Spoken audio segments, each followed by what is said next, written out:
Hi friends, geography, वह भी Indian geography, Bharat के भूगोल में तीसरा लेक्चर। सबसे पहले तो एक मैप, भारत के मैप के साथ आप इसे समझेंगे। एक चीज आप बताइए, जब तक भारत के मैप आप बनाना नहीं सीखेंगे तब तक याद रखिएगा इंडियन ज्योग्राफी पढ़ना भी आपके लिए दुश्वार है और आप पढ़ भी नहीं पाएंगे। इसलिए इंडियन ज्योग्राफी में इंडिया का मैप तो नेसेसरी रूप से आना ही चाहिए, चाहे वो हल्का फुल्का बने चाहे जैसे बने, लेकिन बनना चाहिए। अब इधर देखिए, ध्यान दीजिएगा,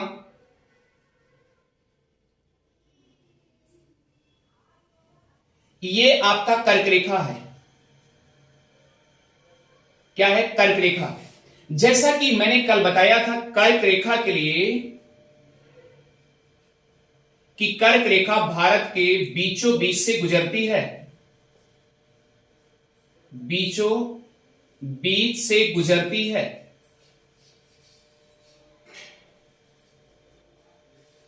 अब सोचिए कि अगर भारत के बीचों बीच से गुजरती होगी तो कोई न कोई शहर तो पड़ता होगा, कोई न कोई शहर ये तो पड़ता होगा ना। चलिए ठीक है, अब देखते हैं कौन कौन शहर, कौन कौन से प्रदेश पड़ते हैं, ये आपको ध्यान देना होगा। चलिए, 8 प्रदेश पड़ते हैं, या आप कह सकते हैं 8 राज्य पड़ते हैं। नोट करते जाइएगा। अब इसमें आपको ट्रिक के माध्यम से ढेर सारे मेथड बताए गए कि गमछा झार मित्र पर, लेकिन अब गमछा झार मित्र पर यह क्वेश्चन कभी भी नहीं पूछा जाएगा, यह भी याद रखिएगा कि 8 राज्य पड़ते हैं। तो ट्रिक के माध्यम से आप याद कर लिए कि गमछा झार मित्र पर कौन कौन से राज्य हैं, ये तो समझ में आ गया कौन कौन से राज्य हैं। गा से गुजरात, मा से मध्य प्रदेश, छा से छत्तीसगढ़, झार से झारखंड, रा से राजस्थान, मी से मिजोरम, त्रा से त्रिपुरा, पा से पश्चिम बंगाल। ये तो समझ में आ गया कि 8 राज्य हैं, क्लियर है। लेकिन अब ये नहीं पूछ रहा, अब क्या पूछ रहा है, कैसे पूछ रहा है, जरा इसको देखिएगा। ये पूछ रहा है कि कौन सा प्रदेश है भारत का जो कर्क रेखा पर अवस्थित है, लेकिन उसके साथ साथ राजधानी भी है, याद रखिएगा। तो इस तरीके से पूछ रहा है कि राजधानी नॉर्थ में कर्क रेखा के कि साउथ में, ये पूछ रहा है, जैसा कि इसके पहले वीडियो में बताया जा चुका है। अगर आप इसे नहीं देखे हैं तो आप जाके पिछले वीडियो में जरूर देखिएगा, ठीक है। अब आगे चलते हैं। एक चीज आप ध्यान दीजिएगा, मान लीजिए मैंने एक ग्लोब बना दिया, ये एक ग्लोब है और ग्लोब में बीचों बीच से मैंने एक अक्षांश रेखा बना दिया, ये 0 डिग्री भूमध्य रेखा हो गई, भूमध्य रेखा हो गई। अच्छा, आपने पढ़ा होगा कि 12 महीने भी होते हैं, जनवरी, फरवरी, मार्च, अप्रैल, मई, जून, जुलाई, अगस्त, सितंबर, अक्टूबर, नवंबर और दिसंबर। तो याद रखिएगा, यानी यहां से लेकर के यहां तक तीसरे पायदान पे, यानी क्या हो गया, मार्च हो गया, 21 मार्च, नोट करते जाइए। अब आगे फिर चलिए तीसरे पायदान पे, फिर क्या हो जाएगा, 21 जून हो जाएगा। फिर तीसरे पायदान पे फिर क्या हो जाएगा, 23 सितंबर हो जाएगा। नोट करते जाइएगा, आप सब नोट करते जाइएगा। फिर उसके बाद याद रखिएगा दिसंबर, यानी कि 22 दिसंबर। ये वेरी वेरी इंपॉर्टेंट है, 4 डेट आप इसे नोट कर लीजिएगा फैक्ट टू फैक्ट के साथ। चारों डेट नोट कर लीजिए, सभी लोग नोट करिएगा। 21 मार्च, 21 जून और 23 सितंबर और 22 दिसंबर, ये डेट अगर याद रखेंगे तो आने वाले भविष्य में शायद है कि आपको ये क्लियरिटी हो जाएगी ये ग्लोब का मेथड। 21 जून और 23 सितंबर, 21 जून और 23 सितंबर को यहां लिख दे रहे हैं, 21 जून और 23 सितंबर को चलिए आगे देखते हैं। सॉरी 21 मार्च, 21 मार्च और 23 सितंबर को कर्क रेखा और मकर रेखा के बीच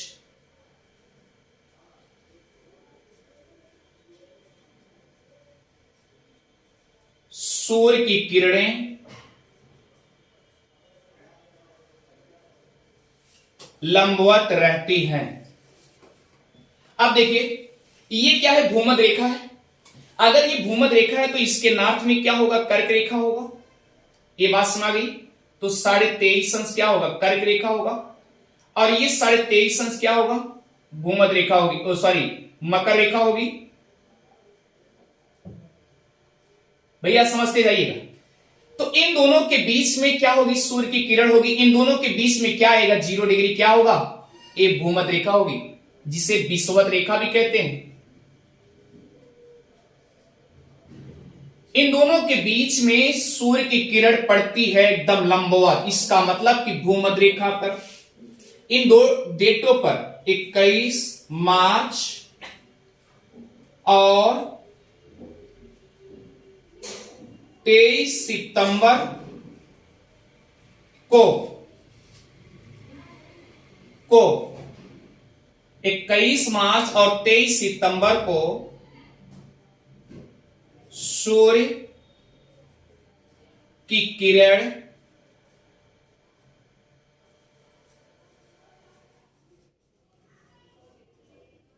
भूमध्य रेखा पर लंबवत पड़ती हैं। ये देखिए अगर ये फैक्ट है तो इसका फैक्ट का कॉन्सेप्चुअल में तोड़ दिया गया। अगर ये सोचिए, अपने दिमाग से सोचिए कि अगर 21 मार्च और 23 सितंबर को कर्क रेखा और मकर रेखा के बीच में सूर्य की किरणें लंबवत पड़ती हैं, बीच में रहती हैं, तो कर्क रेखा और मकर रेखा के बीच में क्या है, भूमध्य रेखा है। इसका मतलब भूमध्य रेखा पर ही क्या होगी, सूर्य की किरणें लंबवत रहेगी। ये कॉन्सेप्चुअल हो गया। अब ये बात तो समझ में आ गई, ठीक है। अब अगर सूर्य की किरणें इधर बीचों बीच में रहेगी तो इसका मतलब ये क्या होगा, एकदम गर्म होगा। और अगर गर्मी का महसूस होगा तो क्या होगा, इसका मतलब उसमें होगा, उस मतलब गर्मी होगी। ये बात समझ गई। अब इसके ऊपर जाएंगे, इसके कर्क रेखा के नॉर्थ में जाएंगे 66.5 अंश, 66.5 अंश। इसे आर्कटिक वृत्त बोलते हैं। क्या बोलते हैं, आर्कटिक वृत्त। आर्कटिक वृत्त क्लियर हो गया। अच्छा इधर जाएंगे, अब यहां पर आएंगे 66.5 अंश, इसको क्या बोलते हैं, ध्यान दीजिएगा, अंटार्कटिक वृत्त। और ये क्या होगा, यहां पर पोल होंगे, यानी नॉर्थ पोल अर्थात उत्तरी ध्रुव, और ये क्या होंगे, दक्षिणी ध्रुव, साउथ पोल।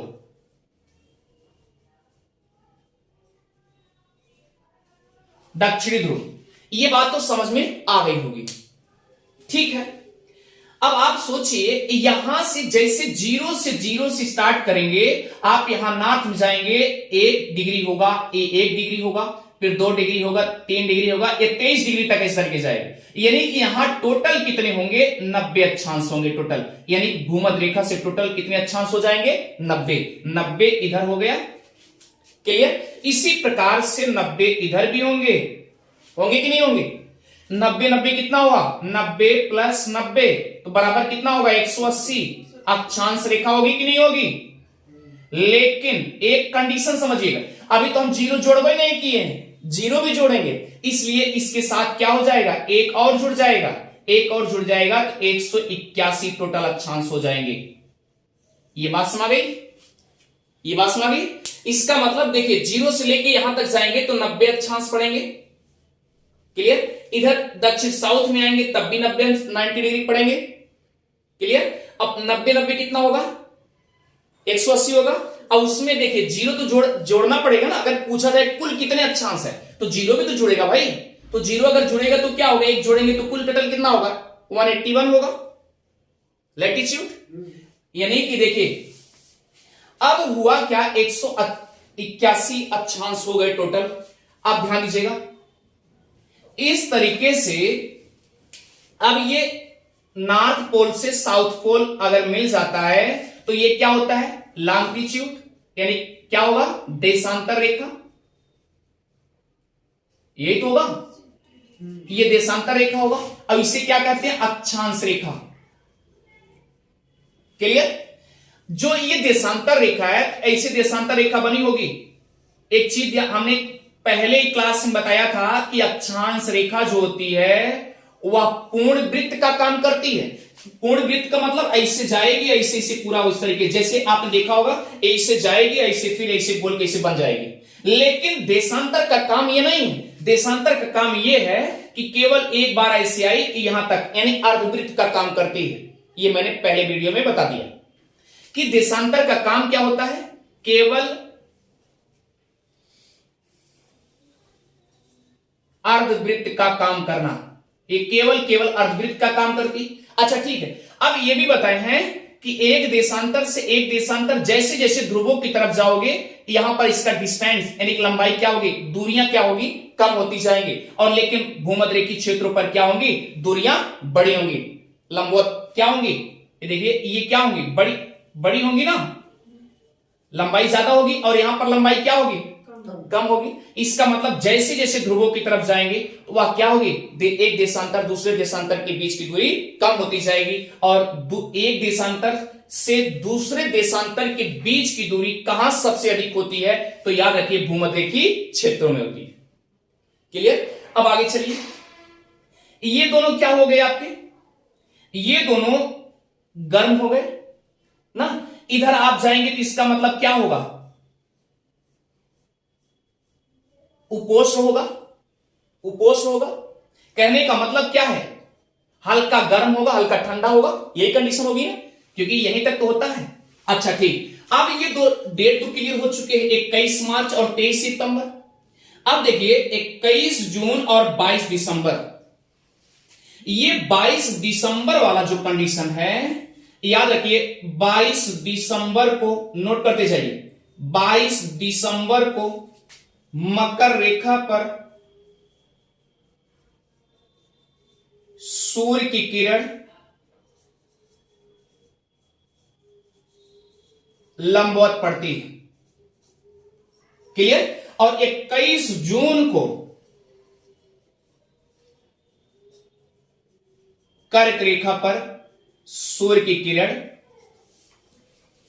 लंबवत पड़ती है। इसे भी याद रखिए, क्योंकि याद रखिए जून का महीना होता है, जून का महीना होता है, और यहां पर सूर्य की किरण क्या करती है, लंबवत पड़ती है ना। जब इधर देखिए, जब यहां पर सीधे पड़ेगी कर्क रेखा पर, सीधे 21 जून को कर्क रेखा पर सूर्य की किरण लंबवत इसमें पड़ेगी, तो हमारा उत्तर प्रदेश तो यही है ना, यहां गर्मी ज्यादा होगी कि नहीं होगी। तो जून का महीना होता है, तपती हुई क्या दिखाई देता है, दिन जो है तपता हुआ दिखाई देता है। तब तक मतलब तप में दिखाई देता, गर्मीला दिखाई देता है। तो इसका मतलब यहां पर ये जो सिचुएशन है उत्तर प्रदेश का, कहने का मतलब क्या है, यहां पर गर्म उष्ण जैसा होगा, होगा कि नहीं होगा। तो कब होता है, 21 जून को, यानी कर्क रेखा पर क्या होता है, सूर्य की किरण क्या करती, लंबवत पड़ती। और 22 दिसंबर को क्या होता है, मकर रेखा पर सूर्य किरण लंबवत पड़ती। इसका मतलब जब 22 दिसंबर आएगा तो सूर्य की किरण यहां, अब कर्क रेखा यहां है तो मकर रेखा और आएगी, इसके बाद भूमध्य रेखा होगी, फिर मकर रेखा होगी, यहां आएगी, तब यहां पड़ेगी। इधर क्या होगी, ठंडी का महीना आएगा, आएगी नहीं है, ठंडी आएगी, यहां ठंडी आएगा। बात पर आ रही है ना। देखिए अब एक बार इसको फिर मिटा करके फिर एक बार इसको समझाते हैं, एक बार देखिए फिर अपने आप समझ में आ जाएगा।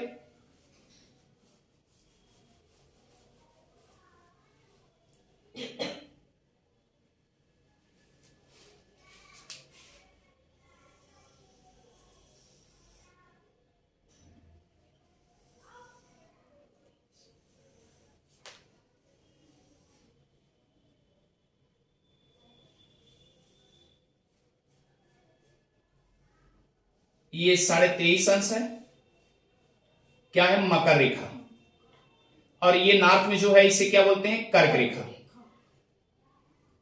क्लियर, कर्क रेखा। अब भैया इतना ध्यान देने योग्य बात है कि मान लीजिए ये 0 डिग्री है, क्लियर? ये क्या है? 0 डिग्री। एकदम शॉर्टकट मेथड्स नहीं बताएंगे, एकदम थोड़ा सोचना डीपली बता दें। अब आप सोचिए, जैसे मान लीजिए 0 डिग्री देशांतर रेखा है, क्लियर है? अब आप सोचिए हमारा जो भारत है ये किधर है? उत्तर और पूर्व में, यही तो है ना। इसका मतलब एक कर्क रेखा है, इसको बीचों बीच से काट रही है, गुजरात से काटते हुए निकल रही है, क्लियर? अच्छा भैया ये बताइए, अगर इधर निकल रही है तो ये बताइए भूमध्य रेखा यहां है। हेलो, ध्यान दीजिएगा। अब हमने क्या बताया, 22 दिसंबर को मकर रेखा पर सूर्य की किरण लंबवत पड़ती है। अब मकर रेखा यहां है ना, 22 दिसंबर को जब यहां पड़ेगी तब उसके बाद देखिए ये क्या हो जाएगा, ये कुछ जो एकदम तपती होगी, तो इसका मतलब ये कुछ नॉर्मल में होगा, होगा कि नहीं होगा? अब इधर सोचिए, ये तो एकदम ठंडा हो जाएगा, ये एकदम ठंडा हो जाएगा ना। जब ये ठंडा हो जाएगा, इसके ऊपर जाओगे तो ये क्या है, नॉर्थ पोल वाला जाएगा, तो इसका मतलब यहां पर उत्तर प्रदेश पड़ेगा, तो क्या होगा, ठंडी का महीना आएगा कि नहीं आएगा? तो याद रखिए, अब नोट करते जाइएगा, जो 23 सितंबर वाला है और 21 मार्च, नोट कर लीजिए, 21 मार्च और 23 सितंबर, इसे नोट करते जाइएगा। यहां पर जब मार्च होगा, इसे बोलते हैं बसंत ऋतु, बसंत ऋतु, क्लियर? अब इसे क्या बोलते हैं, कहते हैं बसंत का महीना आया है, अब पतझड़े हो रही हैं, तो लगभग 21 मार्च का महीना होता है जो पतझड़े होती हैं, होती नहीं होती, तो बसंत ऋतु हो गया। अब देखिए चिड़िया चहचहाती भी है। अब इस समय ये 23 सितंबर का महीना क्या है, ठंडी आ जाती है, तो क्या बोलते हैं भैया, सर्दी आ चुकी है, ठंडी आ चुकी है, तो इसका मतलब बोलते हैं शरद ऋतु, क्लियर? इसका मतलब ध्यान दीजिए, 21 मार्च को बसंत ऋतु और 23 सितंबर को शरद ऋतु की कंडीशन बनती है। अब यह कंडीशन बनने के बाद तो क्या होता है, जब हमने आपसे बता दिया कि इस समय सूर्य की किरण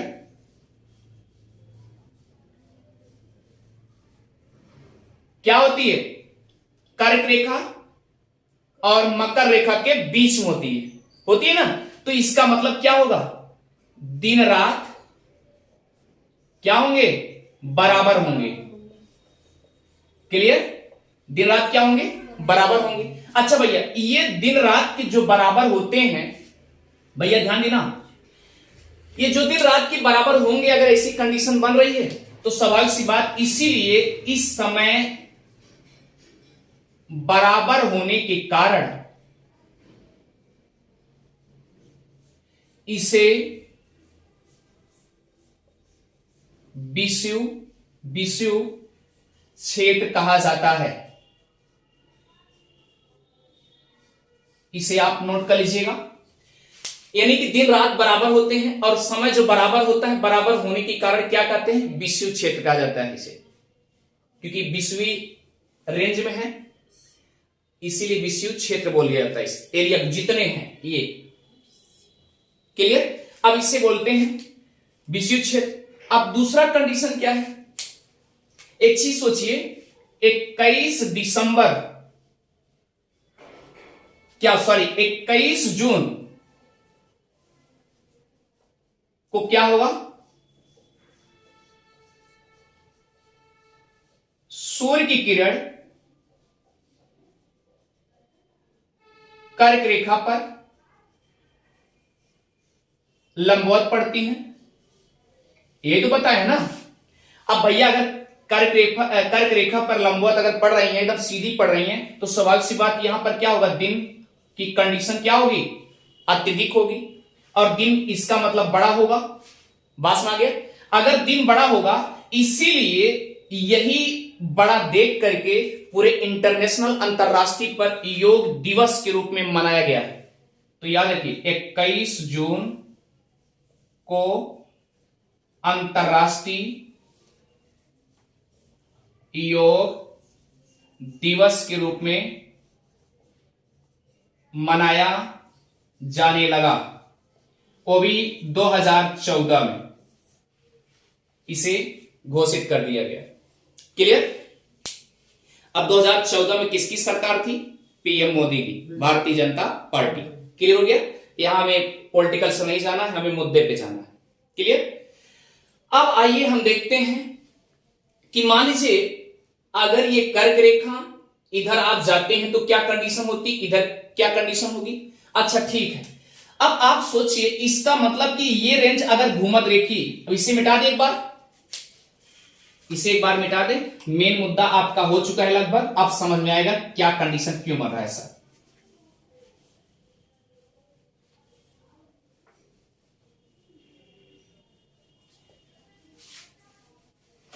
इधर देखिए मान लीजिए ये कर्क रेखा है तो भैया इसके बाद क्या आएगी, ये 0 डिग्री होगी, बोलिए ना, ये 0 डिग्री है। 0 डिग्री है तो इसका मतलब क्या है, भूमध्य रेखा है। क्या है, भूमध्य रेखा। अच्छा ठीक है, अब ये बताया गया कि ये वाला रेंज क्या है, गर्मी का है, क्योंकि लंबवत पड़ रही है सूर्य की किरण, बताया गया अभी, बोलिए ना। इसका मतलब ये क्या होगा, उष्ण होगा, यह रेंज क्या होगा, उष्ण होगा। उष्ण मतलब क्या होता है, गर्मी। क्लियर? और ये क्या होगा, शीत कंडीशन होगी, या आप कह सकते हैं उपोष्ण होगा, उपोष्ण होगा। इसका मतलब ठंडा, यहां गर्म और यहां पर कुछ हल्का ठंडा, तो दोनों का कैसे हो सकता है, भारत का नहीं हो सकता ना। तो एक सिचुएशन है ये गर्मी। अब यहां देखिए राजस्थान में क्या है, आपके थार के मरुस्थल है कि नहीं है, थार के मरुस्थल है। और इधर क्या है, हिमालय है। तो याद रखिए ये उष्मन क्या होती है, ये रेगिस्तान जब एक बार हीट कर लेता है या इधर इधर जाने की ट्रांसफर नहीं हो पाती एनर्जी, तो क्या करेगी, इसको भी गर्म बना के रखेगी, नहीं रखेगी, ये वाला रेंज भी गर्म बना के रखेगी, नहीं रखेगी। तो जब इधर से ये गर्मी इधर ट्रांसफर नहीं हो पाती है, तो कहने का मतलब ये थार का मरुस्थल और ये हिमालय रोक लेता है। और जब ये रोक लेगा तो क्या होगा, यहां पर गर्मी एहसास होगा कि नहीं होगा। इसीलिए भारत का जलवायु, नोट कर लीजिए, क्या होती है, उष्णकटिबंधीय, उष्णकटिबंधीय। और जलवायु जो है मानसूनी जलवायु, क्योंकि मानसूनी पौने द्वारा बरसाई जाती है। और जब ये जलवायु की बात चलेगी तो उसमें पूरा डीपली बता दिया जाएगा। क्लियर? अब यहां मुद्दा समझिए केवल कि भैया ये गर्मी धीरे धीरे तो इधर जा ही रही है, जा रही है ना भैया, धीरे धीरे अगर जा रही है तो ये थार का मरुस्थल है, ये हिमालय है, तो ये क्या करेगा, ये बहुत बड़ा योगदान इसका रोकने में। और जब ये रोकेगा इधर नहीं जा पाएगी, तो इसका मतलब यहां पर गर्मी बनी रहेगी। और जब गर्मी बनी रहेगी तो क्या होगा, ये कटिबंध भी क्या हो जाता है, लगभग हो जाता है, उस कटिबंध में आ जाता है, उस मतलब गर्मी, ये भी गर्मी हो गई। राहुल समझ रहा है? आगे देखिए, तो ये सिचुएशन बना। अब सवाल उठता है कि आपका मानक रेखा यामोत्तर रेखा क्यों माना गया। देखिए इधर देखिए ध्यान से, जैसे ये आपका देशांतर रेखा है ना, और इधर का देशांतर रेखा क्या है, 97.25, इधर के क्या है 68.7, है कि नहीं है। तो ये पश्चिम है ना भैया, ये पश्चिम है, और ये क्या है, पूरब है। अच्छा, सूर्य का उदय सबसे पहले किधर होता है, पूरब होता है, किधर होता है, पूरब होता है। तो हमने उस दिन बताया था पूरब होगा, तो ये क्या, कौन सा राज्य है भारत का, अरुणाचल प्रदेश। आरूढ़ है अंचल जिसका, अरुणाचल प्रदेश है ना, अरुणाचल प्रदेश। अब यहां पर मानक रेखा जो मानी गई 82.5 अंश मानी गई, क्या मानी गई, 82.5 अंश मानी गई। क्लियर? तो 82.5 या 82 सही 1/2 मानक रेखा मानी गई। नोट करिए, पहले बता रहे हैं, मानक रेखा या यामोत्तर रेखा या मध्याह्न रेखा। इसका मतलब यहां पर जब ये सिचुएशन बनेगा,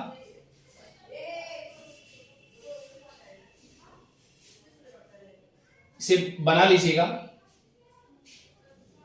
देखिए, अब देखिए हमने आपसे क्या बताया था कि जो कर्क रेखा है, कर्क रेखा ये भारत के 8 राज्यों से होकर गुजरती है। ये पिछले वीडियो में बताया जा चुका है। लेकिन ये मानक रेखा जो 82.5 अंश है, ये भी तो किसी राज्य को काट रही होगी। तो याद रखिएगा, पहले नोट करते जाइए, 82.5 अंश मानक रेखा या भारत के 5 राज्यों से होकर गुजरती है।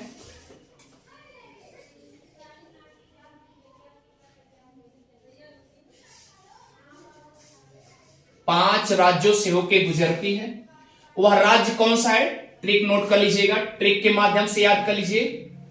उसके बाद हम बेस बता देते हैं आपको। उमा आओ छत्तीसगढ़।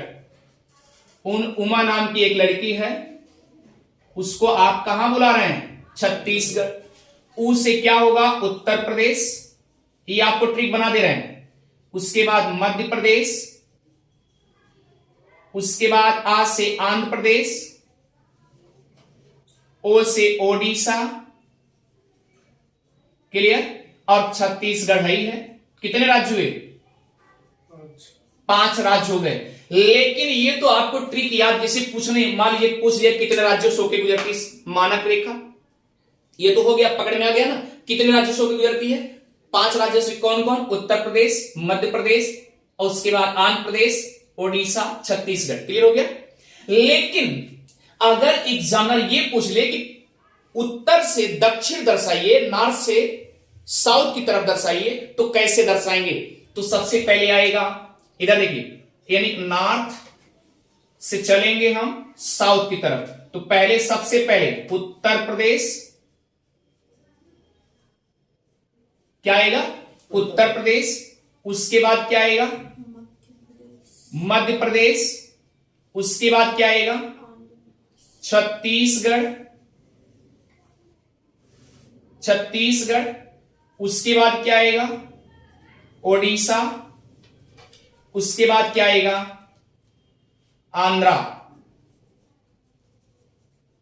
ये क्रम से सजाए गए हैं। यानी कि अगर मानक रेखा जो 5 राज्यों से गुजरती है भैया, तो अगर उत्तर से पूछ लिया जाए, उत्तर से दक्षिण यानी नॉर्थ टू साउथ, तो किसको सबसे पहले, उत्तर प्रदेश, उत्तर प्रदेश। उसके बाद मध्य प्रदेश, उसके बाद छत्तीसगढ़, उसके बाद ओडिशा, उसके बाद आंध्र प्रदेश। क्लियर हो गया।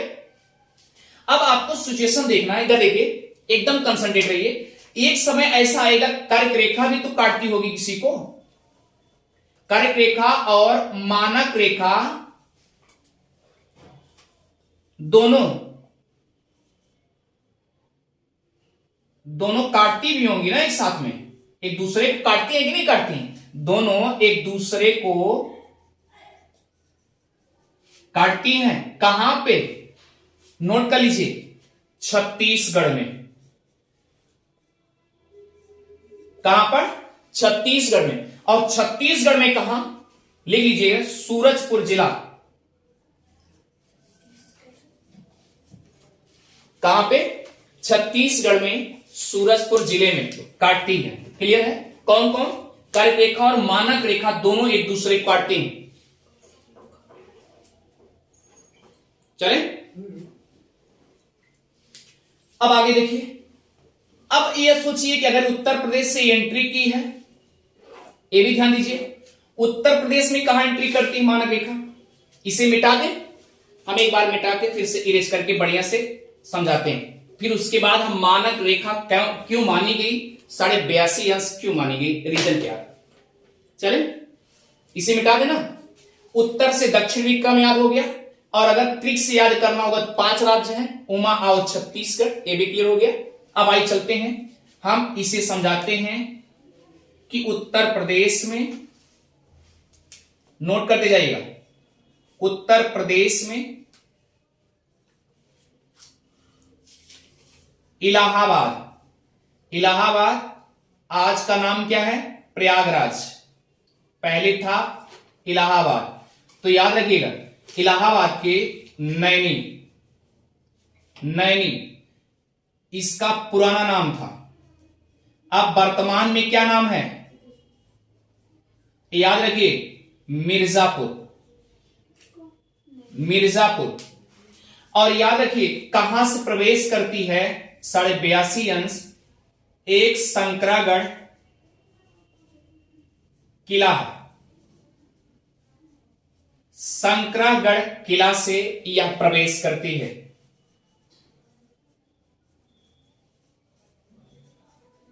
क्लियर? और कौन सी रेखा है? 82.5 मानक रेखा। क्लियर? 82.5 मानक रेखा उत्तर प्रदेश में इलाहाबाद के प्रयागराज से, या नैनी, आप पुराना पहले नैनी के नाम से जानते थे, लेकिन अब उसे वर्तमान में मिर्जापुर कहा जाता है। तो उसमें एक शंकरागढ़ किला है, वहीं से यह मानक रेखा, मानक मतलब मान के काम किया गया भाई, मानक रेखा प्रवेश करती है। तो ये बात समझ में आ गई ना अच्छे से? तो ये सिचुएशन, अगर दोनों का मिलन कहां होता है, कर्क रेखा और मानक रेखा का मिलन कहां होता है, तो छत्तीसगढ़ के कहां पे? सूरजपुर जिले में होता है। क्लियर? और देखिए अगर आपसे और पूछा जाए कि छत्तीसगढ़ में कितने जिले से, मान लीजिए छत्तीसगढ़ पीसीएस का पेपर देना हुआ तो पूछ सकता है भाई, छत्तीसगढ़ में कितने जिले से कर्क रेखा गुजरती है? तो आ लिखिए 3 जिला। नंबर 1 कोरिया जिला, दूसरे नंबर पे सूरजपुर जिला, तीसरे नंबर पर लिखिए बलरामपुर जिला। और यह भी पूछा जा सकता है कि अगर बलरामपुर जिला है तो बलरामपुर जिले में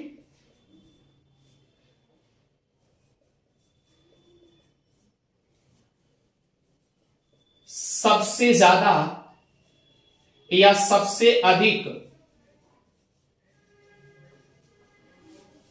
कर्क रेखा की लंबाई है। क्लियर? ये कॉन्सेप्ट क्लियर हो चुका है। यानी छत्तीसगढ़ में कितने जिले से प्रवेश करती है कर्क रेखा? तो 3 जिला है, कोरिया जिला और सूरजपुर जिला, उसके बाद तीसरे नंबर पे बलरामपुर जिला, और हमने आपसे बता दिया कि सबसे ज्यादा कहां लंबाई है कर्क रेखा की, तो बलरामपुर जिले में सबसे ज्यादा लंबाई है कर्क रेखा की। क्लियर हो गया? अब सूरजपुर जिले में मैंने एक सिचुएशन बताया कि सूरजपुर जिले में जो आपकी 82.5 मानक रेखा और कर्क रेखा दोनों का संगम होता है, अर्थात मिलन होता है। तो प्यारे याद रखिएगा ये क्या है, इसका मतलब सूरजपुर जिला होगा। क्लियर है? यहां पर दोनों का कटान बिंदु जिसे कहते हैं, कटान बिंदु, यानी कर्क रेखा को मानक रेखा काट रही है और मानक रेखा को कर्क रेखा काट रही है, इसी को कटान बिंदु कहा जाता है। ठीक है, ये बात तो समझ में आ गई। चलिए आइए समझते हैं 82.5 मानक रेखा जो मानी गई उसे क्यों मानी गई। ठीक है, थैंक यू। नेक्स्ट वीडियो में आपके 82.5 का जो वीडियो है आपको मिलेंगे। ये लगता है मुझे समझ में आ रहा होगा आपको अच्छे से। अगर आपको समझ में आ रहा है सब्सक्राइब करना और शेयर करना भी ना भूले, कमेंट बराबर ठोकते रहिए। Thank you. नेक्स्ट वीडियो जो होगा आपका अभी तुरंत नेक्स्ट वीडियो में आपके तुरंत 82.5 का मुद्दा समझा दिया जाएगा कि 82.5 क्यों माना गया, आखिर 5.5 घंटा आगे है, क्यों है, वजह क्या है। तो प्यारे आइए चलते हैं, ये आपको अच्छे से समझ में आ जाना चाहिए, एकदम फैक्ट टू फैक्ट, नॉर्थ से साउथ। और ये भी याद रखिएगा ये पश्चिम से पूरब है, ये पश्चिम से पूरब है। कौन कौन? पहले कोरिया जिला आएगा, फिर उसके बाद सूरजपुर जिला आएगा, उसके बाद क्या आएगा, बलरामपुर जिला। तो ये पहले पश्चिम में कोरिया जिला, उसके बाद मध्य में सूरजपुर जिला, उसके बाद बलरामपुर जिला। तो ये पश्चिम से पूरब हुए। ठीक है, थैंक यू।